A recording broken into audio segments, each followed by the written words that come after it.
mokili tambola kana lokuta vérité likambo babomba et puis bateau baza na vérité yango ba komisa bango lokola ba esclave ba umbu. Alors papa na biso Nzinga oyo abotama déjà na pouvoir ya lobi ke corps o eza na nkamba eza ya tata Kimbangu te parce que corps tata Simon Kimbangu eza na Belgique. Ngele akolinga jamais pesa biso corps wana parce que ezaki na esprit supérieur na kati nango et que mutonio sakoya kozala en contact ya corps wana, il y a quelque chose qui peut se passer na kati parce qu'il a koutani avec un esprit supérieur, surtout un esprit de révolte. OK, yango minde la banga ki il faut corps et conserver papa Simon Kimbangu e kozonga te po et ko meka un peu ko éveiller esprit ya ba noir na ba congolais.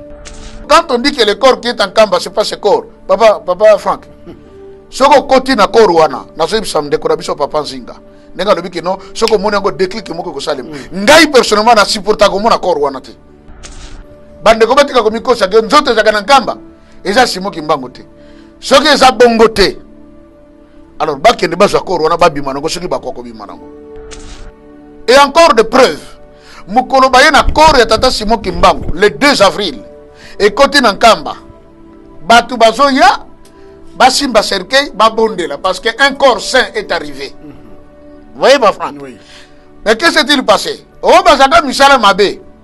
Tangu baye basimba corps boye, batumsu babongo na makaku à côté Zamba. Batumsu na bongo na bampese sur place.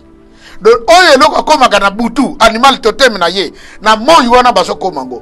Papa d'Angeda s'est mis à genoux, main levée vers le ciel, alors bi tata limbisa ko sala boyete.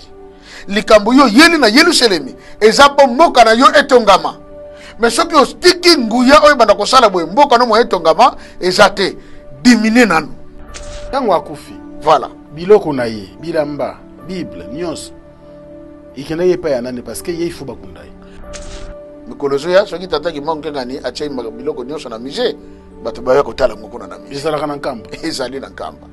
Bible ona ba belge basala nyonso bazwango bakoka kozwa kote biloko mi bale zalaka ya mystique et pas ya tata Kimbangu o ba belge banga bazwa Bible na nzete o azaka nango ono benga nkawa lulendo.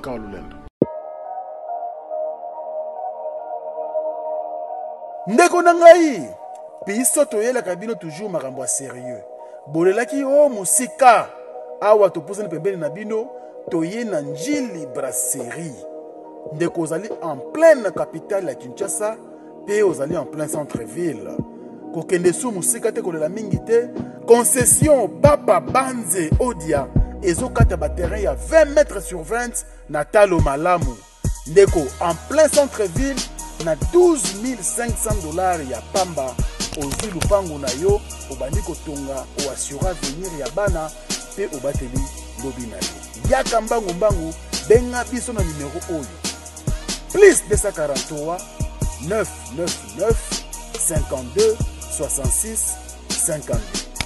Awa kobanga eloko te ezanga géomètre Jérémy oyo asali renseignement à place oyo azo assuré bino ke site oyo bomoni nyonso awa eza cadastre pe eza borné quand bozoya bamo bozokota service ya cadastre bazopesa bino ba numéro cadastral plus elaki sur ba limite na ba veni ndenge ezali donc eza na désordre te eza place moko très organisée pour se tenir en place.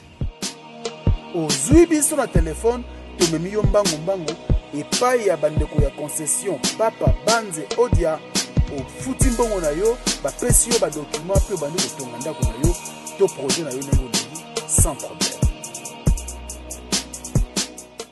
Bana King, bana Dar es Salaam, bana Poto, bana mokili mobimba, site ya moko Afrique Info avec Franck Stemai Kiandankala twende X-Bass Marandura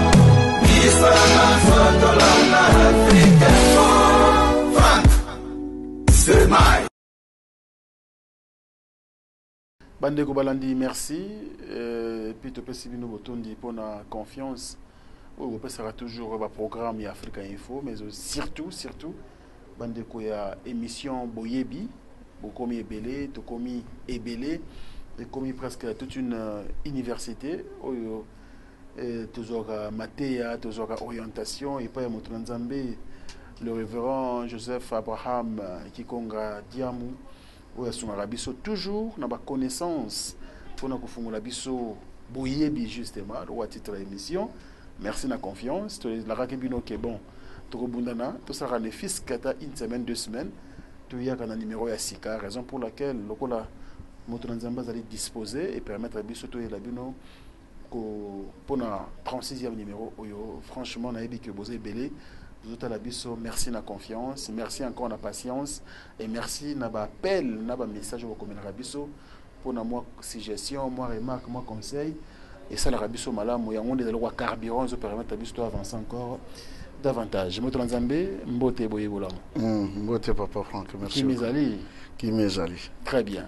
Alors, tout bon de l'embalamoko avant que l'émission Rabiso. Tout bon de na kombo ya tata ya mwana pe nzambe molimo santu kolo na biso toye liboso na yo ya liboso tomikitisi pamba te biso tozali bato bomoto kati na biso etindaka biso ntango mingi kosalama ya malongobani te liboso na yo mawa pe ngolu na yo yango tosengaka ntango na ntango po ete na bolingo monene olingaki biso yango esalaki ete otindela biso mwana na yo nkolo yesu andima liwa ya soni na ntina na biso mpe na nzela na ye tobengami bana na nzambe elaka epesemela biso ya boyei ya molimo santu ye akozala kati na biso mpe akozala na biso elongo tomoni yango uta le 12 septembre 1887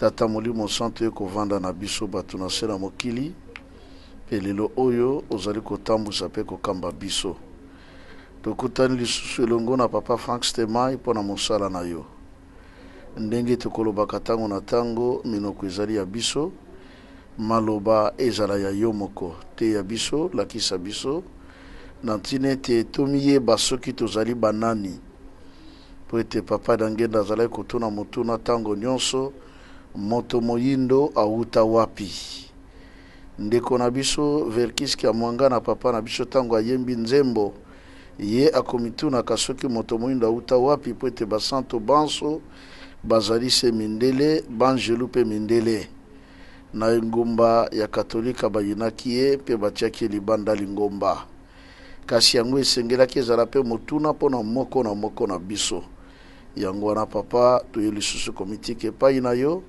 ebandeli suka kamba biso oyo elingi yo nde esalema ya moyini satana ezala mosika na biso okombo tata mwana mpe nzambe molimo santu amen. Amen.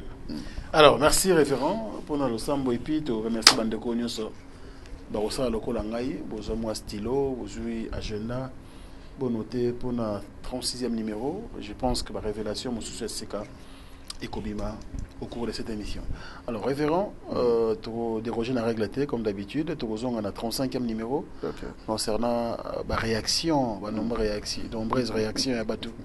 Oh, Balobi, ils ont gagné.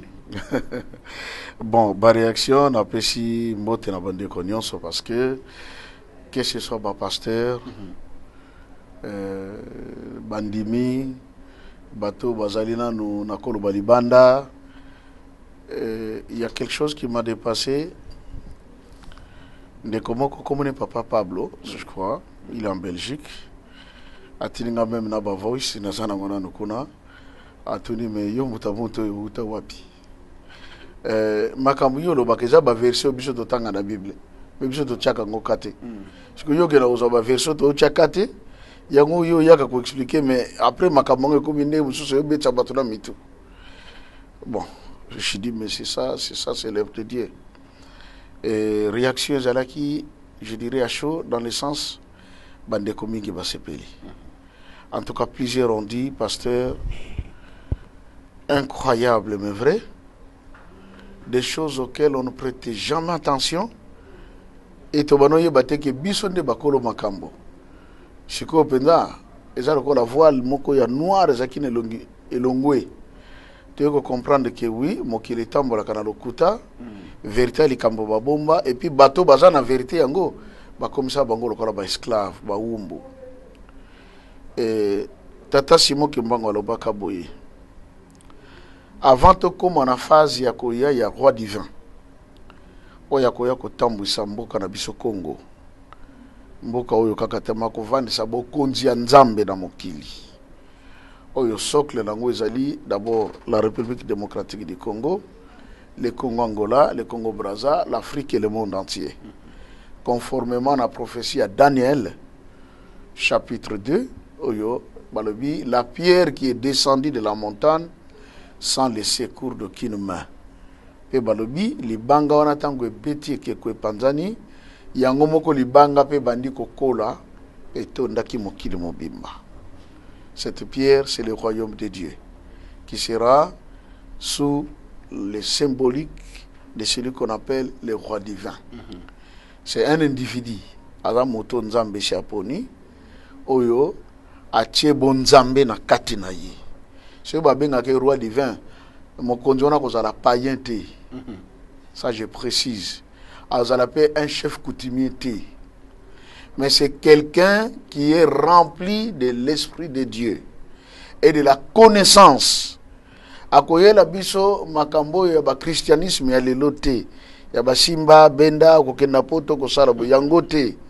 Ya komiye ba réellement toza banani. Parce que papa Kimbango lobaki tangu ye akoya.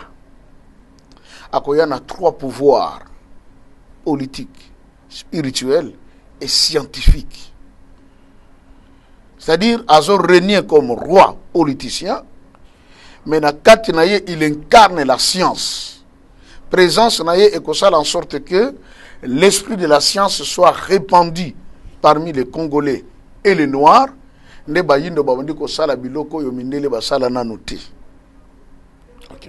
Présence na ye pe, puisque à cause de un but de la puissance divine, de la présence de Dieu en lui, et que ça en sorte que la spiritualité va changer.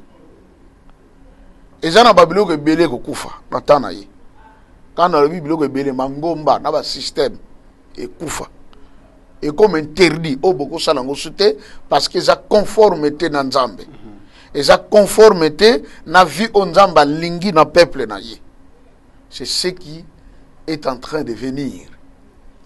Et la fois passée, Papa Franck, dans l'émission, il y a 35e numéro, au Bandaki na Likambo Ezaki à conférence na ISTA. Oui. Effectivement, la conférence a eu lieu. Il y a eu des étudiants, il y a eu quelques officiels, Batindaki, un conseiller d'un cabinet de ministres, il y avait aussi, je crois, un directeur de cabinet, et il y avait des membres des cabinets de certains ministères, et il y avait des professeurs également et tout, et puis pasteur Moussou Bazalaki. On a fait la conférence. Ndeko Bazalaki a 2 groupes de presse. Alors, Ndeko Moussou Ayaki, Yazana va parler et permettait que l'émission soit en direct. Mais malheureusement, fauché par les embouteillages, il y a comme en retard. Il y a déjà presque na katikati ya enseignement. Mais moi, je suis diffusé au moment où je vous parle. Hier, nous étions en réunion au centre d'accueil parce qu'il y a un Belge qui est aussi écrivain à l'Andi conférence. Alors, il y a un Congo pour akutanana bateau ba organiser qui m'a cambouana. Alingi ayekola davantage likambo ayoki na conférence et dépasser yi. Par le bi livre na azokoma ngopé pona papa Simon Kimbangu. Alors makambo ayokaki eza lokola di nouveau pona ye. Yango alingi aya ayeba ce que zandeli. Donc nous l'attendons, je crois c'est samedi dimanche il arrive. La semaine prochaine to kozala na ye. To solola to yeba besoin na ye ezalinde yeni. Comme pour dire papa Franck, musala to salaka, on ne prêche pas dans le désert, ce n'est pas de l'eau versée sur le dos d'un canard. Ceux qui, bandeko, bakinois en particulier, bazolala nan pongi, mais du moins ailleurs, les gens sont connectés. Bazo comprendre qu'il y a quelque chose qui se dit. Il y a même des choses où babenganga baloba nanga na koloba wa na plateau te. Par rapport à bama bongishe za kana poto, que ce soit ba mindele do balandaka. Et ça na ba o bakoma commission bimba po ya lo balinga la bien ala nakabo yebi tolobi nini po a expliquer bango si ba bisanga makambo wana. Wow. Mokolo moko même papa moko azali je crois kolanda ngai asa professeur na Sorbonne en France. Basaka mibale babenga abi mutamuntu mokolo oyo kozala ke mindele bango moko kaka. Bazuli kanisi babengisa yo ko sala conférence avant oya kendo kokota la nzambe mudi mo santo. Apesa yo nzela soki alobi non ko yate. Poli kambona yo awa eza lisusu na niveau mukete. Baye ko comprendre que oye pona ko fungola miso ya bato mamona kate. Donc te sala mosala moko très grand papa Franck. Et à cela je dis encore tata Kimbango pambola yo a fungola lisusu apesa lisusu ezangi. Amen. Merci pour la bande de connaissances sur bonne de la rapport na biso. Pour ceux qui vont abonder mon boulot, va soutenir un peu biso. Voilà. D'une manière ou d'une autre. En tout cas, nous vous en sommes reconnaissants. Merci. Ça fait du bien. Alors, avant de commencer à thème na biso de continuer.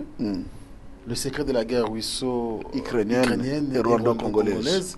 C'est vrai, russo-ukrainienne, on dit comment il pense presque. Souka to combiner na rwando-congolaise. Bon, fallait to kota lelo na rwando-congolaise. Na ibsaki ndekodanga papa Serge. Na moi awa avant hier je m'apprêtais na bibo na bondela parce qu'il faut quand même qu'on recommande tout ce temps na maboko nzambe nyonso koleka. Pendant que je priais, je reçois un message. On me dit, dans ma cambote, la fois passée, il y a un point auquel je n'ai pas parlé, qui est très important, concernant le peuple, entre guillemets, juif. D'accord. Concernant le peuple juif, question. Mathilde de la Kiolien, nous sommes sur une émission comme ça. Ok. On dirait, Bobombe la biso secret, important pour le peuple en Zambaïba. Ça fait des années alors. Oui. Est-ce qu'il est vrai que Nzoto, il n'y a pas Simo Kimbangu, il y a Isaran Nkambate. Ce qui est Zabongo, ou Isaran Nkambate, Nzoto Nani. Merci beaucoup. Bon, Omoni et Lokwana, na l'année de Konabiswana, je crois, Papa Nzinga, il s'appelle comme ça. S'il a la connaissance d'abord de son nom, gloire à Dieu. S'il n'en a pas, Nganaza Congo. Nzinga, c'est un nom qu'on donne à chaque enfant ou à Botamaka ou au cordon ombilical et zingi kingo na ye comme un collier. Pona mu Congo, moi na soki a botami, tanga zo demande bo maman, mais cordon ombilical et zingi na kingo, ils ont déjà signe ya pouvoir. C'est-à-dire il est né avec un collier de pouvoir. Ne babenga kaye nzinga. C'est-à-dire muto yo azinga mina eloko. Singa, pouvoir, autorité. Alors, ce nom de Nzinga, c'est celui-là qui a été donné au fils de Jacob, Yakuba, qu'on a traduit par Jida. Ok. Vous comprenez pas, Franck? Le lion de la tribu de Jida. Son vrai nom n'était pas Jida, c'était Nzinga. Ndeba Tchango en yiddish et bimi Yehuda. Yehuda. On nous a fait croire que le yiddish c'est la langue hébraïque. Non. Le yiddish qu'on parle en Israël, c'est une langue polonaise. Alors Zinga qui est traduit par Yehuda ou Yaoudi. Vous voyez? Alors papa n'a vu son Zinga, Oyo abotama déjà na pouvoir. Il y a le but que corps ou ezan en Kamba, ezan tata Kimbangu te. Parce que corps tata Simon Kimbangu ezan en Belgique. Ndele akolinga jamais pesa biso corps. Corps wana parce que zaki na esprit supérieur na kati nango et que mutonio sakoya kozara en contact ya corps wana, il y a quelque chose qui peut se passer na kati parce qu'il a contenu avec un esprit supérieur. Surtout un esprit de révolte. OK. Yango minde la banga ki il faut corps to conserver corps pas Simon Kimbangu ko zonga tepo et ko meka un peu ko éveiller esprit ya ba noir na ba congolais. Mais ngene éclaircir boy peut-être papa na biso zinga bi histoire bien té. Na date, il y a le 12 octobre 1951. Avant Yangwe Kokapo, papa Simon Kimbangu Akufa, comme on dit. Déjà, parce que c'est un vendredi qu'il est décédé, le mercredi, Tango Abeli dysenterie, Bayene l'hôpital ya Sendwe. Bakene Kozwa Sango, na sœur Evodi, sœur religieuse belge. Baye po basala tata Simon Kimbangu sacrement du malade po bamona ke neti eta komi nango aoke na kokufa. Tangu baye papa Kimbangu alobi bino boza banani banganga nzambe.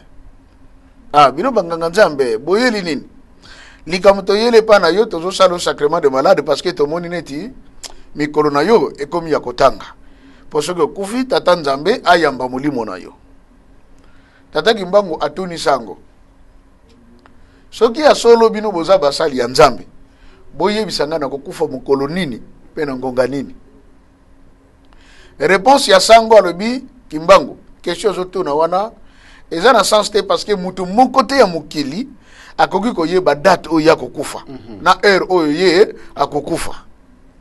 Tata Kimbangu alobi lokola bino boyebi te me ngai na yebi alo na moni ke bozana bino basala nzambe ya solo te bokene na biloko na bino sacrement na basala ngote sango azonga kina ba mafuta da ye na biloko na yake nango. Le vendredi matin du 12 octobre Tata Kimbangu abana olala lekola mbete te monsi ne bonoza na sama be na sebu na mabedi na ba oriena ye couverture abana tanda abandi kote ya ba malade nyonso bazalaki na ye na kata pavillon. Témoin ya ba bazalaki wana to landa ye plusieurs fois le sergent Sakwa Bango congolais aki Belgique Mungala chez moi à côté abande connaît biso to aki wana to akoyoka endenga akoloba. Il était là témoin. Et puis na pesaka nzambe merci parce que soda azalaka témoin makambuya ba grand événement. C'est vrai. Tous les grands événements du monde militaire mutazalaka témoin. Or soda azape Regina règlement na bango. Ya koloba pe bosembo na dikambo. Siko Tata Kimbangu tanga moni ke midi ekoki a réunir tous les prisonniers abandi côté ya bango alobi oya sambela kate aluka moye abanda ko sambela aluka lingomba o bakopese bateme bachai na mai. Atei esili vers 14h abongisi couverture na ye bien na ba oreiller na ye azotala ngonga na pendule simanango amilali ici tango amilali ici azotala ngonga abeti makofi misato na panzi ya droite abeti so makofi misato na panzi ya gauche 15h juste amilali ici bien à la bendi pema. Baninga ba malade bazaki na pavillon balobi Simon azokosa na ye o azosala ezakaka ba blague nzoka tango abenda ki pe mana réalité akaboli nzoto na molimo siko sergent Sakwa Bango bazalaki wana abi ye Simon makambo akosala ovo yali nini Simon yo pe osala ba miracle na yo bango sika pe okosala so makambo boye pe kala miso bato boni boye batali mutu nie basentir tato lokola ao respirer lisu te epe azoningana te depuis azwaki position yango abendaki pema baye koningisa ye base rendre compte ke akomi raide babouge boye raide kasi Simon akufi solo te moto bameki na ndenge nyonso baboma ye esimbi te batya babeta bafimbo esimbi te batie baside na mai asukula mokolo akufa na esimbi te ka boye nde abendi pema pa akufi non Simon vraiment makambo nini boye babalusi nie bango nde bakende kopesa sango na bakonzi ya babelge boya kuna pamba te Simon akufi babelge batuni akufi akufi na ndenge nini biso toluki manière nyonso akoboma ye esimbi te bongo akufi ndenge nini ba expliquer qu'est-ce qui s'est passé mais minganga bazalaki wapi kasi tango akufi na baminganga na bango bakonzi baye mbango siko na hôpital Simon asali nini akufi nde ba autorité balobi ndenge akufeli boye faut tosala ye autopsie mpona koyeba akufeli nini. On prend le corps de papa Simon, on amène à la salle d'op. tant bamemaka mutu mpona kosala autopsie na bandeko bayebaka te soki basali opération balongolaka mitiopo nyonso na bafoi baker babimisa yango batie libanda siko ntango bakoti papa Simon na kati ya salle d'op babelge babongisi biloko tu bafungoli libumu na kati aza vide aza na intestin te aza na poumon te aza na cœur te médecin belge bakimi balobi cet homme c'est un monstre anormalité et pourtant bana kolia et puis loko memi en hôpital azaki na dysenterie mais dysenterie utaka wapi papa na mitiopo oui. Soko mutaza na dysenterie bandi ko sala sela ba makila et uti na mitiopo siko ba mituni ye dysenterie ngo bando sala siko et bimela ki parce que azana intestin te ko kimo bakima ki baboya ki même ko simba resusu nzota tata Simon Kimbangu. On a fait appel à un jeune Congolais qui était médecin stagiaire. Né ayaki ko sitire kora tata Kimbangu. Era silisi ko sitire na basinga. À la seconde près atala boy basinga no c'est limwe cicatrice fait et limwe mutasongi normal. Ne décision zoami que non bakeno ko kundaye. Maintenant na koya ko simba koro parce que bandiko bangisa. Vous voyez, il y a eu le Bessingombe, na bandeko Bandundu. J'oublie un peu le nom. Oui. Si je pourrais revoir un document, na koko comme abakombo batuana. Ne bango ne bake ko senga pa ba belge. Kazaka même ndeko na biso mukongo. Aute pa na biso na Bessingombe. Awa kufi tozo akora e biso moko to kunda yango. Bake ko sali selaye serkei. Ya mabaya. Bazikora tata Kimbangu batie na cercueil ne bapesi ordre basa nini bakene kokunda ye noki bakundie na cimetière de Sapin tata Simon Kimbangu na date wana ya le 12 octobre le 12 eleki le 13 samedi eleki dimanche le 14 tata Simon Kimbangu est ressuscité. Tango asekwi abimi akeko tambara na camp militaire na nzela na Bible na ye oya bana kotela bato utaka na lola. Je précise que Bible tata Kimbangu azaka nango e utaka na imprimerie ya mokilité utaka likolo. Alors un militaire belge amoni militaire moko azana Bible Simon Kimbangu. Alors bien dit caporal. Papa s'il vous plaît. Oui. C'est vrai qu'on va m'envoyer la Bible à papa Simon Kimbangu. Je pense qu'ils ont un thème, il y a création. Ouais. Création. Non, le mystère de la divinité. Le mystère de la divinité, papa Simon Kimbangu. Mais soit on rafraîchit votre mémoire et vous allez mal. Ok. Par rapport à l'histoire de la Bible, papa Simon Kimbangu. Ok. C'est-à-dire, je disais, Bible à Tata Simon et Utaka Likolo. Depuis le mois de mars de 1921. Azaki na papa Ntsumbu Simon. Alors, baye na mbanza, nde alobi na ye, lobi na 12h naza na rendez-vous na nkolo Yesu. Mais yo ko sala na comme témoin. Lumière uta likolo ekiti papa Ntsumbu azo ka voix. Tata Kimbangu baso na mutu moko me yati kala komona yete. C'est après cela que Tata Kimbangu se retrouve avec sa Bible. Oya bana côté na ngo batu. C'est la Bible quoi ba Bible nyos. Un gros livre. Mikolozo ya soki Tata Kimbangu kangani atie biloko nyonso na musée. Bato baya kotala ngoko na musée. Ezala kana nkamba. Ezali na nkamba. Bible ona ba belge basala nyonso bazwango bakoka ko sokote. Biloko mi balé ezalaka ya mystique. Et pas Tata Kimbangu o ba belge banga bazwa. Bible na nzete o azaka nango. Ono benga nkawa lulendo. Nkawa lulendo. Mvoila, hein bakimbangisi babenga ngo mvoila. Mvoila ona mutabana bomba ngo tata moko na mboka lokengo komone toma tufumana. Ba belge bakoya bazwa nzete wana nzete matino likolo. N'espace moye bazwa ngo ezate. Bako beta tatona nkuba makasi asala kaka kenzitona ekita. Alors, tango akufi. Voilà. Biloko na ye, bilamba, Bible, nyos. Ikena ye pa yanane parce que ye faut bakundai. Bon, c'est vrai que Ndengotoloba, sa Bible est avec lui. En ce moment-là, je ne sais pas dire ce que je ne connais pas. Très bien. Tout ce que je sais que Tango Koufi, ba memi corps na ye d'abord, batiaki yango na morgue ntango basali autopsie bamoni ke makambo esali mobulu babelge bakimi babimisi corps na ebeko tiango na morgue mais place yango ezalaka mpenza morgue te donc mwa table moko batie corps atataki mbangu.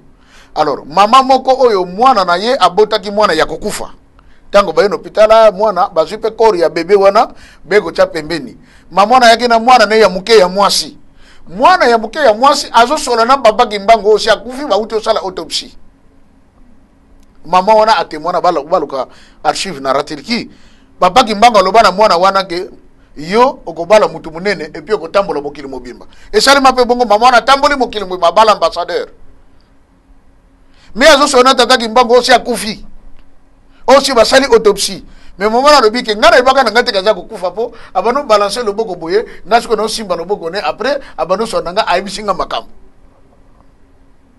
quelqu'un qui est déjà mort ba auto sala autopsie mais qui parle avec l'enfant omoni ngongi koka kinde bambuta wana ya Beshingombe na bande komi bale ya bandundu bayaki kosangana baye kozwa koro wana tataki mbangu nde bake kokunda yango.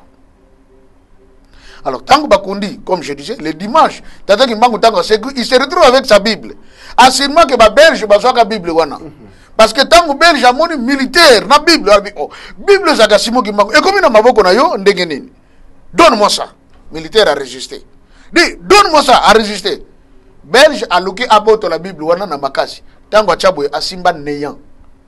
Da simba boye neta simba livre loboko ne legani neya na neya tango loboko songi boye loboko a belge wana komaki na 10 misapi mitano ya mondele mitano ya mutu mwindu. Les Belges là bazongi sake Belgique le même jour. À l'époque les gens ou les Belges qui étaient ici chez nous et l'okoto bono sale banoko sala ke et lekeli bango mayele mutu wana soka vivre loko bamunika beniko témoigner en faveur de Kimbangu faut bazongi c'est la Belgique. La preuve par exemple à wa place za RTNC ezaka cimetière na kala. OK. Oui bayena tata Simon Kimbangu babeje wabi yo pe ozolo bakaka ke yo ne prophète mabiki ça va yindo tout ça soko ça prophète solo alors na cimetière nani asawa yebisa biso kombo nayi tata Kimbangu lobi biro bolingi ka nalo bakombo kombo kutseria soki bolingi ka sina benga ye aya comme ça bosolo la tata Kimbangu a fait appel à ce belge bakundaka awa belge abimi na tombe mutsu bakundaka la abimi na tombe tango abimi mamindele basala wana les sauf qui paie. On a pris ces berges là, oh, c'est quoi? Parce que c'est la Belgique. Et vous rappellerez, j'avais dit ici, Mokolo yo papa d'Angenda, en 1960, en date du 25 mars, à Yepona Kozoa, Kor Yatata Kimbangu, exhumation à Ye, Babandi ko Timola, place Bakunda Kiye. Il y avait, Babelge tango babi ke Bakunde, Bachaki Badal. Bayako Cha Badal po, Bampéché ke Kimbangu, na Bamiracle na Ye, Abimate. S'il vous plaît. Voilà. Belge alinga boto la Bible pour Simon Kimbangu. On ne peut expliquer biso awa miracle leki belge simba ki na néant. OK. Et autres. Après ni legaki. Abungaki tomutu muso monaki. Tata Kimbangu tango c'est quoi le dimanche 14 octobre. Bamone na Katanga. Ordre pesami ba fouiller tous les camps militaires, baluka militaire wana, bamona yete. Au même moment militaire, na teni. Azara abima comme militaire. D'accord. Au même moment, à na Kinshasa, na hôtel Regina, ba Belge bazo sepe là, pour Kimbangu enfin a koufi bakundiye. Tant bazo sepe là, bazaki na réunion pour na traiter dossier ya Congo. Comment bango faut ba fanda libela awa, bago zonga le souté. Pendant qu'il traitait ce dossier, Tata Kimbangu est à Paris, la salle. Et puis à salle Guinée, avant d'aller na coin. Bango basali ba dossier bakomi après papier boko ekoyaka na mabele ye aye azui papier wana do abimana no forme ko bundele ana discussion na bango che mais likambo bo traité mususu wana na monique batalo Simon Kimbangu na liputa na ye na teni na ye les Belges chacun cherchait à sauver sa vie na histoire balobaki ba mususu ba bukana na escalier makolo dedans se trouvait un monsieur qui était un Congolais. Bah, même en Belgique, il était devenu sénateur dans le Parlement belge. C'est lui qui a témoigné qu'est-ce qui s'est passé les jours où il y a réunion et Zalaka na kata salle wana ya hôtel. Vous voyez, le même jour-là, Tata Kimbangu est venu se révéler à son ami, Tata Disueme. Tata Disueme, qui a bilanga zobo biloko, ayoka boye mutaso benge Disueme. Disueme, ayobaki mungongo. Abi mungongo lokola fumu bondenge. Abimi na nzela, ayoko kuta boye, moi petit garçon mongo na tenue ya uniforme ya classe. Na sagire na mokongo. Oh, mwana. Mutu muka unobenga kama mukolo omoni ete abia Disueme mfumu oko mwana mukebo abi na yebisaka yo na kei soki makambo nanga kuna esili tangu na kozonga na koya koyebisa yo ke na zongi nena sabu na zongi na iluselemi yaka kolandanga imeko ya maboko pambati Tata Disueme wana ye wana o Tata Kimbangu adesina kana mabele meme tango fuli mema bimi ale meme wana bandiko boko la bota ba meme bele ti ba meme bakobaka ebele ba pesa ba meme wana kombo ma meme matata Yakobi, donc les brebis de Jacob. Nde Tata Disueme azwaka meme na ye na makemba na soso na bakwanga ake kotala Tata Simon Kimbangu na nkamba, mais tango akomi na nkamba le jour suivant ayeko kuta boye babisheke non awa moi c'est Tata na longana abota ki bébé lobby mais makambeleki awa tango akotaki na sale po abota mwana moko mobala yake awa alinga akota na kati babishe kokota te moi ça kuna zobota to sutoka akoti tama akoti kaka mbala moko toka kuna bébé nye mwana ngope abimaki lisute elinga ngo mobala to mona ki lisute mama mwili mutalobaki na bango mfumu aye azongi esika mama mwili ayebaki mobala na kuna azaso abomo yite nde bébé angwa botamaki, il s'appelle aujourd'hui Simon Kimbangu Kiangani. C'est lui-même Simon Kimbangu. D'accord. Tozon wa lekamboya nzoto na ye. Maintenant, nzoto Tata Simon Kimbangu est tikali na cimetière de Sapin depuis le 12 octobre 1951 jusqu'au 25 mars 1960. 9 ans. 9 ans. Jour basé comme ça là, exhumation na ye. J'ai même vu une photo. Bazo pour exhumer corps papa Simon. Bakangi ba photo Simon Kimbangu parmi le peuple au bazoro baza tout autour nek bazoro bimisa corps na yepa zotala. Ba comment peut-être regardez Simon Kimbangu cerclé, regardez Simon Kimbangu lui-même en train de voir comment on est en train de faire sortir son corps. Na osenga ndeko nanga Jado Mozart, il est à Londres. S'il a encore cette photo atindela prochainement to go balançango. Bazo ça l'exhumation na ye, mais lui-même debout parmi le peuple. Mais bato ba on était abîmé dans la photo. Image bimi. Et tangu batimola nzota Tata Kimbangu. Première dalle babuki. Il y a deuxième zalaka makasi. Nde balobi bakene ko za bar de mine. Ba yapona ko buka dalle wana. Babandi ko sala tata wana ya mutabado do azui bar de mine a buki skoyo na makasi tangu abuki bu. Ekeko tuta mosapi ya monene ya lokolo ya Tata Kimbangu. Et Zoki makila tango sauté et sopani na bilamba ya gouverneur ya Katanga de l'époque qui s'appelait Monsieur Albert, un Belge. Abana kolata toujours blanc na borsalino ya chapeau ya pembe. Makila nyo se joie qui ne bilamba. Monsieur Albert alobi assurément cet homme était Dieu. Comment mutubatien na sa mabele pendant 9 ans? Le lobe ko pikola korna ye ya badal mi balé. Mais abimisa makila, comment il faut expliquer ça? C'est ce monsieur Albert Azwaka mabele o ya tombe ya Tata Kimbangu. Plus tard asala ke foro eko zoma ya nkamba, asangisa atonga mwanda kuna Belgique esika babomba mabele wana. Na famille na bango soki mutakufi papa Frank. Bakenda ko chai directement na morgue te. Bazwaka korna ye baki ko kocha ngona mwanda ko na place acha photo Tata Kimbangu munene na mabele o azwaka ya tombe na ye na maya nkamba. Soki mutu wana tana ya kokufa kokakite le 3e jour asekwa kayemo ko mutafunga la porte bimi. Soki ba 3e jour ke afongolite seke kufa na ipendeza confirmé. Nana ke ko découvrir makambo yo. Monsieur Labe Nkunga accueilli rencontre ya Basango na Kenya.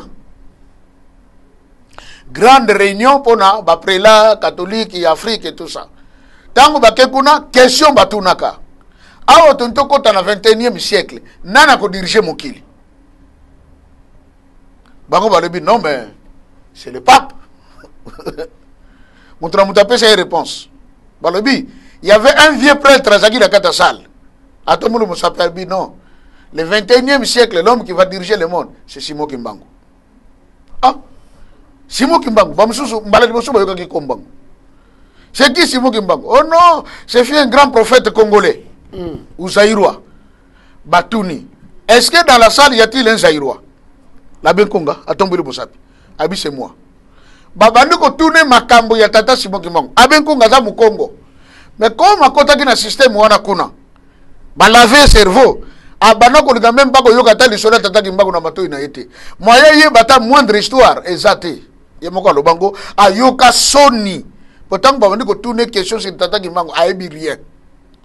Sikoyo ba sœur religieuse belge mi balé bazala ki wana baza ba membre ya famille ya monsieur Albert ou azwaka mabele ya tata Kimbangu ya tombe na ye. Ne ba bengi abenkunga mupanzi ba bisi oh mais yo ndengene ni yo za Zaïrois mais kabo ye bien côté d'ailleurs côté pa na biso tala koko na biso Michel Bera zala ka gouverneur na Katanga ayaka na mabele ya sala tout ça fonya na Belgique tu expliquer makambebele nde sala que monsieur abenkunga akenda tikuna ayoki makatanga zongi l'homme a changé. Voyez?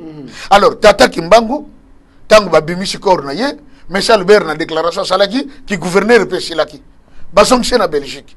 Pour alobi que cet homme était assurément Dieu, Nzambe. Et Korwana, oh bakunda depuis 9 ans. Et Polate. Alors que Zouakapé, formalité. Korwana, il y a 9 ans. Na mabaya o basalake cercueil. Et bima lokola basalaki mabaya na tongo, na poko beko bimisaye. Mabaya salaki normal. Et lamba o basipaki salaki normal. Et le que beba salate. C'est ainsi que le chiffre 9, c'est un chiffre très puissant. Et un chiffre à Bonzambe. Yango pe kanga masolo ya ba chiffre. Pour ce que le 9, ba chiffre no c'est yaga nasima. Ya ba chiffre composé. Omoni, tata Kimbangu a prouvé que nga naza le maître de chiffres et de lettres. Ndinga lo ba yeboko. Maître de pays en profondeur. Mo konza ba chiffre na ba lettre. A yeti na chiffre 9. 9 ans après, ba bimiche na mabele azakaka mobimba. J'ai vu son corps. Ngaï. Non. Oui, il a un œil fermé, un œil ouvert. Cercueil na ye zana vitre moko likolo na kati. Non, likolo, vitre. Corps na zana kati. Na bilamba na ye. Quand notre frère dit que corps wana koute zalaka kuna eza yete. Soko tali corps wana nanenga zaka na photo na liputade, c'est la même personne. Qu'est-ce qu'un chef coutumier Yankamba avait à voir ya kolonga Nkamba bakeniti na Katanga? La seule personne de tous les relégués qui est arrivé au Katanga, c'était Tata Simon Kimbangu. Tous les autres relégués basaki en prison dans la province orientale, na île ya Loa. Omoni, bamsu basuka ki na Bakasai, bamsu basuka ki na Babandundu, bamsu basuka ki na Kinshasa. Le seul qui est allé jusqu'au Katanga, Tata Simon Kimbangu. J'avais même une photo, malheureusement on m'avait volé le téléphone. Tata Kimbangu tango bachayi na train, bazolongwa na Maniema. Po bakeniti na Katanga. Donc, eza lokola toza awa na Maringa na Kasavubu. Train est démarré. Mais tant que train je comme na matete bakekuta tata Kimbangu na matete azote ya bato. Oh. Comment ça? Mais azana biso na train. Batali na train aza. Batala pena ni banda ye azote ya bato. Na photo bakanga la tanzamba la pembe. Ti bakomaki na janvier ya 1922 na Katanga. Ndesika ke ko ça la prison. Donc quand on dit que le corps qui est en Kamba, c'est pas ce corps. Papa Franck. Soko koti na corps wana, na so ibisa mdekora biso papa Nzinga. Nenga lobi que non, soko moni ngo déclic moko ko salem. Ngai personnellement na supporta ko mona corps wana te. Soki na koti, premier jour na kotaka, batunaki, est-ce que ça na mutu moko zo makampe va? Bande ko na memaki ba ko motala tala. Ba bisi ba Sylvain, ye soki ye er moko mona a titi la kama muke. Sylvain a komi na ngamba yele mayele. Mais er na kota, ce que j'avais senti. Non. Aucun pasteur. N'a pas sentir qu'on a pasteur de mon côté. Omoni. Donc, bande ko batika komiko sa nzoto za kanankamba. Eza Simon Kimbangu te. Soki eza bongo te. Alors bakende bazo akoro wana babima nango soki bakoko bima nango. Et encore de preuves. Mukolo baye na koro ya tata Simon Kimbangu le 2 avril. Et côté nankamba. Batu bazoya basimba cercueil babondela parce que un corps sain est arrivé. Vous voyez ma frère? Oui. Mais qu'est-ce qui s'est-il passé? Oh bazaka misala mabe. Tango baye basimba corps boye, bato mosusu babongo na makaku akoti zamba, bato mosusu banabongo na bampese sur place. Donc oyo eloko akomaka na butu animal totem na ye na moi wana bazokoma ngo papa d'Angeda s'est mis à genoux, main levée vers le ciel, alobi tata limbisa kosala boyete likambo yo yeli na Yerusalemi eza po mboka na yo etongama. Mais soki ostiki nguya oyo banda kosala boye mboka no mo etongama eza te diminuer nanu. C'est là qu'on va construire le mausolée de Papa Simon. Et je voulais dire une chose.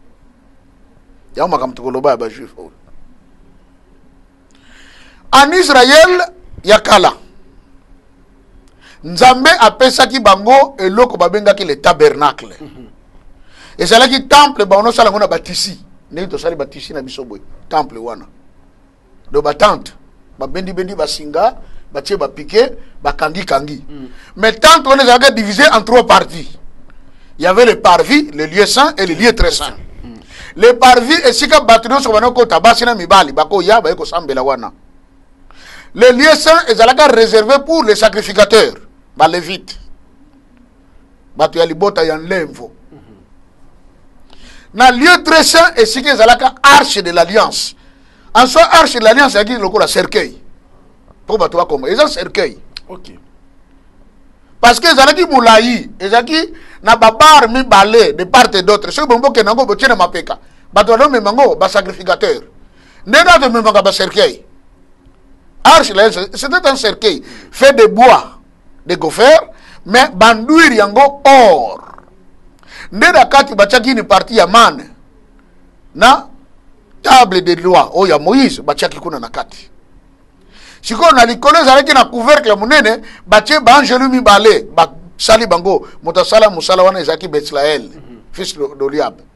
Alors asali bango mapapu na bango esali lokola etutani pona ko couvrir arche wana. Sikoyo Israël banoko tambula na biloko wana mibale bazoke na tabernacle o ezaya batisi na arche. Soki bavandi esika nzamba lobi ke siko botelema a botambola lisusu te. Ale bateli misi arche batongango bien bache po sika bana kokumisa nzambe de esika wana. Bazui arche l'alliance bake kota kuna na kati tisi moko ya épaisseur munene zalaka liboso. Soki souverain sacrificateur à koti le 10e jour du 7e mois une fois seulement par an pendant que nko senga bolimbisa masumu ya peuple nyonso akokota kuna na makila ya ngombe o batikali ko boma libanda. To meme ayena ngo asali pe sacrifice parce que hôtel ezalaki pembeni na Kiv. Sacrificateur azokota bakokanga singa na lokolo. Ebimiti na libanda kuna kota basa ya liesa. Penza mbala oya kolata ezana bangonga 12 ya mike ba clochette na se. Soki ba bendi ya ningisi kuna ba ngengengengenge babi azana bomo ya kufite. Seki nzamba andimiye. Kuna zalaka papa Frank omilengelite okoti kuna okufifi. Bako bendo na singana bako si manzoto na yote okomi empire bako dreno na singati place batimoni libulu ari bako tio na kate libulu. C'était comme ça. Maintenant wana Israël yakala bazaki na arche de l'alliance bazaki na tabernacle plus tard David azuli kanisa kotonga nini temple nana kotonga Salomon yemoko Salomon motongi temple yemoko mobebi si temple à côté si franc-maçonnerie na kata temple. Et na culte ya franc-maçonnerie ezaka na kata temple l'élément essentiel il fallait batombola la pornographie. Faut basia ndumba basu mibali ba ko coucher na bango na kata temple, il y avait des chambrettes dans les temples où les femmes faisaient la pornographie. Et pesa nzambe kanda makambo wana yango kabola royaume d'Israël. Apanzi bango pe baké mokili mobimba. Très bien. Alors papa, nangana succès comme papa Frank Bolé. Allez-y. Si on attend oyabiso comme nous sommes le même peuple d'Israël. Mais bon, bakanini olobi akala lobo ya sika yemoko Salomon mutakomaki il y a rien de nouveau sur terre, ce qui a été c'est ce qui est oyo zakana kala yango ezalelo siko nini tozana ngo lelo. La promesse a été faite par Esaïe au chapitre 19 verset 22 23 et tout ça. Abina tango anatango Égypte bakoyeba nzambe bakotonga monument ya munene au centre de l'Afrique pour na kopesa nzambe le kumu. Le monument qui a été construit, c'est le temple de Nkamba. Mais ce qu'on a comme un temple, comme un Nkamba, les bosso nango, et ça n'a pas bengi kilongo. au Batobenga mausolée. Nous les Kimbangis on appelle pas ça mausolée. Kinlongo, c'est-à-dire le lieu très saint où réside le corps de Tata Simon Kimbangu dans son sarcophage. C'est ça la véritable arche de l'alliance vivante. Nzambe oyo bakoko na biso bamemaka na arche na ciel mapapu ya banjelu abana komona na te lelo tozo mona ye, il s'appelle Simon Kimbangu. Quelles sont les conditions pour nous noter l'ange de Papa Simon Kimbangu? Il n'y a pas de conditions. Sinon je dirais quelques principes. D'accord. Parce que le condition, et ça le question qu'on remplir en goto koma kunate. Non, tout le monde est autorisé. Le principe est allé. Tant que koma kawana, qu'est-ce qui se passe? Pourquoi tu as un longo bako déjà dans kamba tola ta sapato te? Sapato déjà za kalibanda. Ce qui te commis, la seule chose qui est autorisée à kokota nakata c'est la bague de mariage. D'accord. O isa na musapia mutu. Mais montre tout ça, chaînette, tout longo là, tika ngona porte d'entrée ya kilongo wana. Soko koti na yo, okomi na wakati, Papa Mbenza Mutakota Kabatu, lui qui est le Mfumambanza, donc les chefs de la cité sainte, accompagné de son protocole, et il y a aussi des surveillants qui sont là, kimbangistes. Soko koti yo Fukami, bah qu'on indique comment on fait, au Fukami, au Tché, Mbunzo na yo, au Beti na Serkei, au lobby Makambo, Zanango besoin yen Zamba Sali la yo. Les témoignages sont multiples. Est-ce que c'est la période moko oyo senga kabato ki noter l'accord de Papa Simon Kimbangu? Et ça la période était. Chaque jour, tu as noté. Chaque jour, dans quel sens? Il y a des moins préceptes selon lesquels on ne demande pas. Il y a des gens qui disent, papa, il y a un politicien qui dit, papa, boya. On a mon anzoto na ye, na kene pe na mai, na kene ko sugola, a kenda ni mai, a mona ni nzoto. C'est sacré. Omoni. Mais ezakeli kamotang beaucoup tana papa bo sololi, yemo ko loba ah. Na mona zo kende lobi ingeta papa. Bon, j'ai là papa Mbenza Zwabino, akotsa bino na kinlongo. Ogene ko mona yemo ko kuna. Omoni, na kala cercle wana zalaka na tisi likolote. Soko yozo mona pena nzota papa Simon Boye. Mais il y a plusieurs choses au Salema, mingi bana kokate, bamsu babima akon liboma na balamoko. Parce que à mon reko ça tellement sacré côté kuna na bambindo mingi. Alors pour éviter tout ce scandale, ne besoin qui un tissu vert ba couvrir ngo, ba tina ba fleurs et tout consort. Donc on ne sait plus voir son corps. On ne sait plus voir son corps, mais tant que par exemple la Benkunga Ayaka. Asore na papa Simon qui manque ngani. Habillé, il faut à mon appendant nzota papa Simon pour andi make makambo ba ibisiye eza solo. Ba fongole la cercueil. C'est même pas que balongoli tisi, balongoli tisi, ba fongoli cercueil ba ibisi papa Simon le bine simbaye kasi ko simba na motema te. Oh, simba na loboko. Mais à comment pousser RT, nzoto comment pousser RT. Papa Franck, aza tentir na ye eza ndenge yosa. Omona mona ki papa Mbenza? Oui. Mona ndenge papa Mbenza za. C'est comme ça que papa Simon est. Aza lokola moto moko kabona nde. Koto ko mona ngo eza lokola ekita mo mukeniti mwa ko kauka.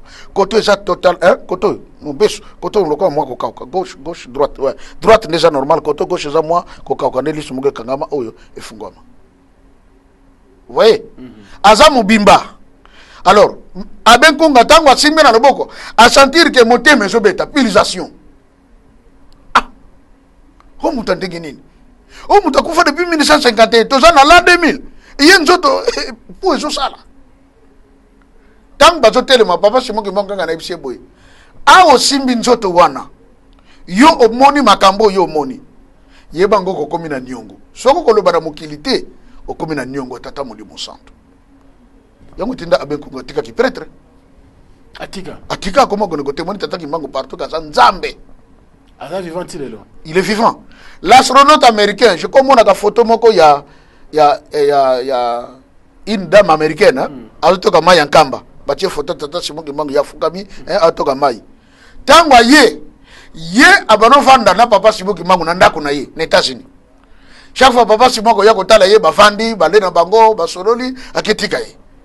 Jour moko lobi ah, mais yo amina nga oya kaka kotala nga me na daibi pa na yote. Sara pansote ngape na ko yoba pe ndako place ofanda ko na ville nini abi ngana fanda ka na Amerique te oh yo fanda wapi abi ngana fanda na Afrique oh do tio yaka wana utaka Afrique abi ngana utaka na Afrique abi soko na Afrique o ye na Congo soko mi na Congo tu ni mboka moko babenga nkamba navandaka kuna yako talanga. L'américaine dit ok, je viendrai. Azui vol na ye akiti na aéroport. Nini oh I'm going to Kamba. Ah Kamba, ah chez le Kimbangis. Ah bon papa Kimbangis. Centre d'accueil, ah Kimbang do Kimbagu Kamba. Era komi na Kamba. Oh. Akomo kama solo papa Kimbangu shakufa. Yabi no. He's alive. Every time we are together, we are eating together. We work together. How can you say that he died? I said, no, Shakufa. No, he's alive. I don't know what Erba koche yepa kena komona nzuta tata Kimbangu. Yeta matala bite ngapona ndima mwe nga tensiomètre. Era tali tension a ko retrouver tension 12/7.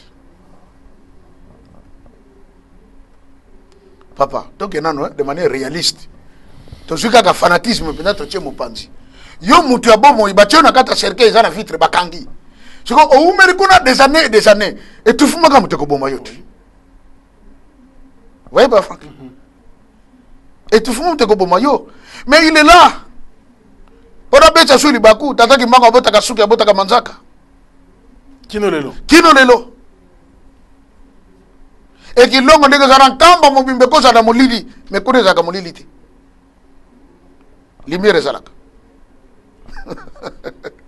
D'ailleurs, travail que nous bongisa ke lumière comme automatique on était mutako takabi maka chaque fois iko pelisa minda aya abomi.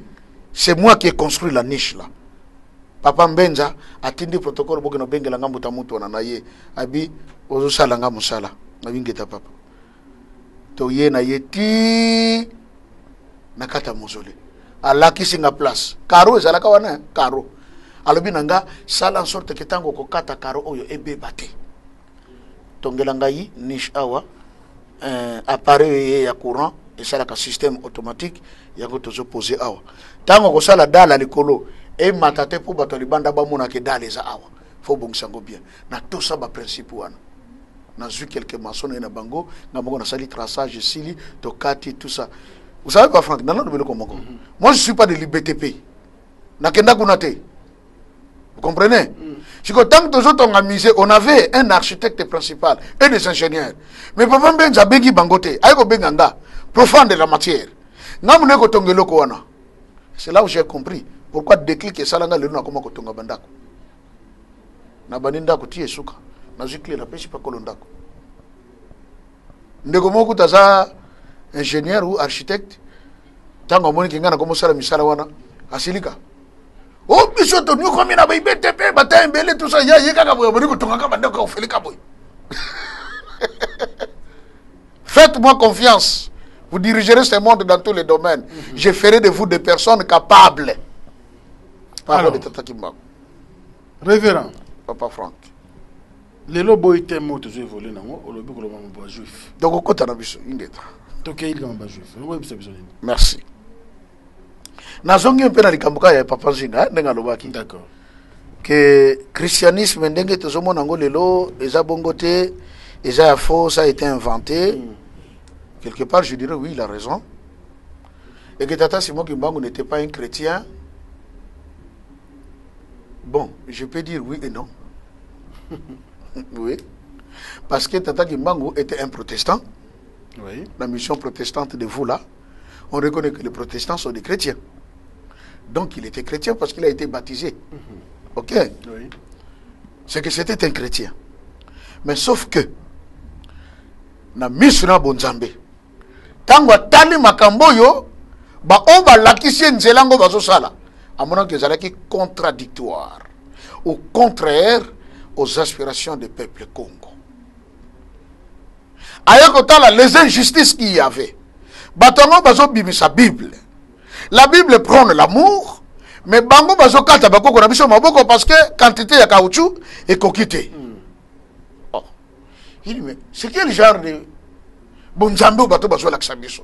Mais bonzambe c'est l'amour. Siko bango bolingo ezate. Soki mutasali mbeba militaire aye abani ko fiako na mutu bafimbo. Tata Kimbangu dit non. Faut tozongela ko sala nzambe na nengo biso to sala la kanzambe. Au roi de Belge alobaka n'allez pas leur apprendre Dieu, bayebiye. Tata Kimbangu rentre dans notre bonne façon à cause de l'Anzambe. Pardon. Différent de ce que les Blancs ont amené. tango akoti na bonzambe ya solo ya kosala oyo ezali solo, la puissance ne peut qu'être là. Il commence à faire des miracles. Bakimbangiste na bandedi babana ko yemba banzemba missioni ba missioni ba yeba lobi yo kimbangu awa o se déclarer yo po comme chef spirituel o so sala lingomba na yo pesa livre na biso banzembo to so na besoin o yemba ka banzembo na biso te ba botoli. Pourquoi pour na bango ba lobi asuki mayele to kotala so ka sala ba compositeur solo ba composer banzembo nzambe. Papa Simon kimbangu kanga na lobaka toujours boy likambo tata nzambe elukaka nzela. Ba botoli kaye kei batata to fumana bazu banzembo. Ils sont venus des inspirés. Moutavandika bomoni neti akomi kidi banzoka ye akomi déjà na monde banjelo. Bazo yemba ilongo na banjelo. Era sutuka bi oh no bono yemba banzembo. Lutala bendeleto iya uto sundenza amakesa bantonete to yekola bayekola tamba chentembo bampeve kiti. Do peve wiza do wiza watusa peve kiti. Nguye bana moni sama tata kibanga no sala ba miracle. Ba protesta ba yoki ke no kimbangu kuna komi na groupe bato bongo ba benga bango ba inspiré ba uso banzemba ko capter na banjelo. Yango l'église kimbangiste tilelo. Ogomona jamais une chanson ba commis auteur compositeur. Oh frère Paluku, ça n'existe pas. Il y a un groupe des inspirés bazoka banzembo ne pesa makana lingomba tozo yemba. Yango tata kimbangu yemoka lobaki na le 10 septembre 1921.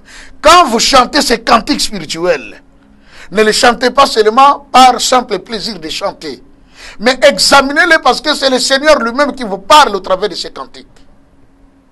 Yangomoni, la foi kimbangiste est basée sur 1. La Bible, 2. Les cantiques spirituels, 3. Les magistères. C'est-à-dire makambo oyo tata kimbango loba, ba papa ki soloke le papa de longana papa d'angenda baloba, oyo tata Simon kimbango ngani lelo azoloba. Oyo pe bazala ki bana ya Simon kimbango te. Parce que le kambo oyo to loba yango ha. Nazo mo waneti répétition. Te ko la répétition, mais to linga kande ko orienter bato. OK. Makambo botango zo bima bande ko baza ko loba quelque part. To ko tika ngole kande ngwana. Oui, parce que les faibles dans la foi va tomber. Voilà. Ouais. Papa Simon Kimbangu abotate. Ils ont déclaration émission à Tindala qui oui, nalandi papa Nzinga lobi que tata Kimbangu abotate et que ba papa d'angenda bazabana ya chef coutumier ya mboka Nkamba. Je viens encore ici pour réitérer. Un jour, papa Simon Kimbangu lui-même il pose la question. Bino bambuta obozaki na contre oyo. Bovandaki na tata Kimbangu. Bozaki na mama Mwilu. Boya ko yebisa ngai nani amonaka mama Mwilu na zemi.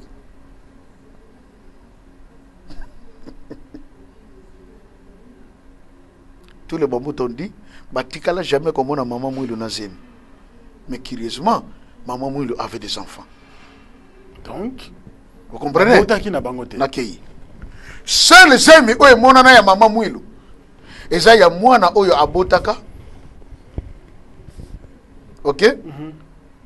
Oyo, tango abotami le même jour à lobby, abotama na mino complet na monoko.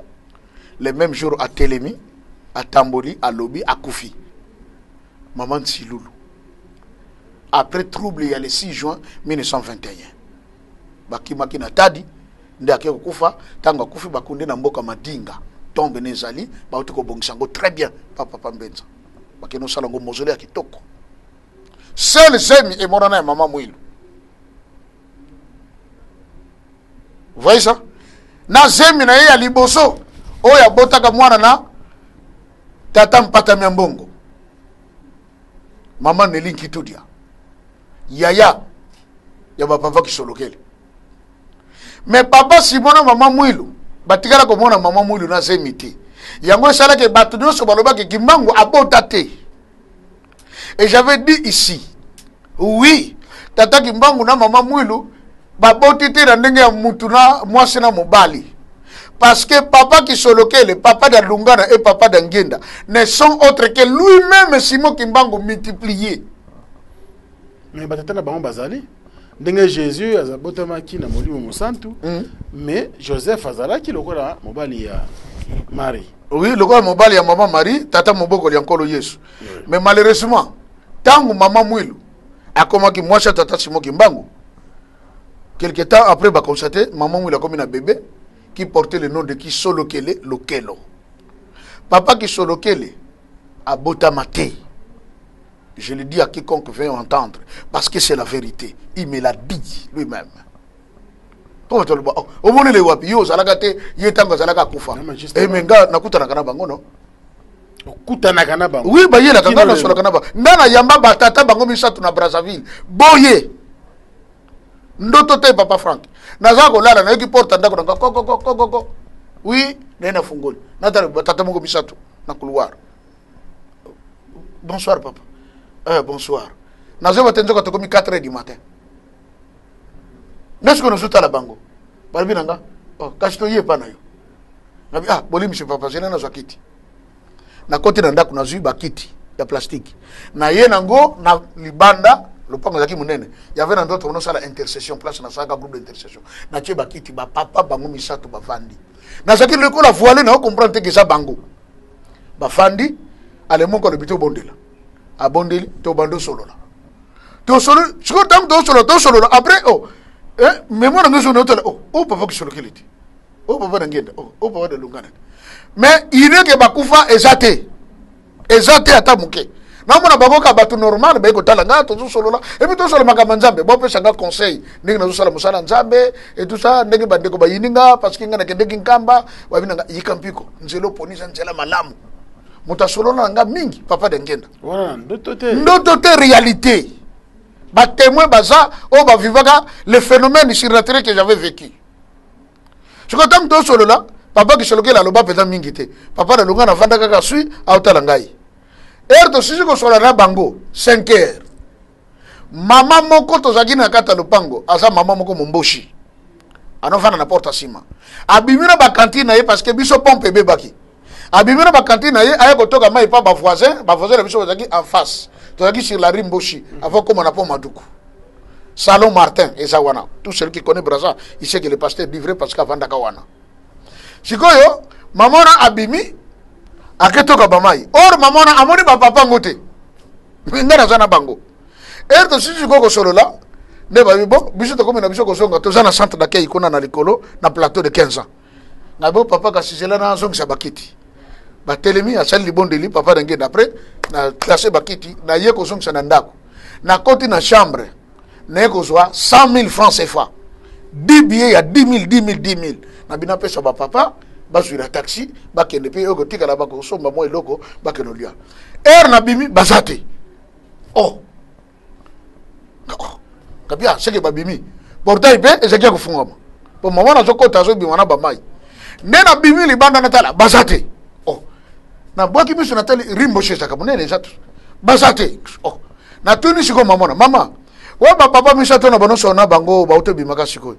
Mama na bina ngabo. Papa kasi ninga tayo na bimi na moni wana oreka kufuka ma place ka bo sambela na oko sambela no.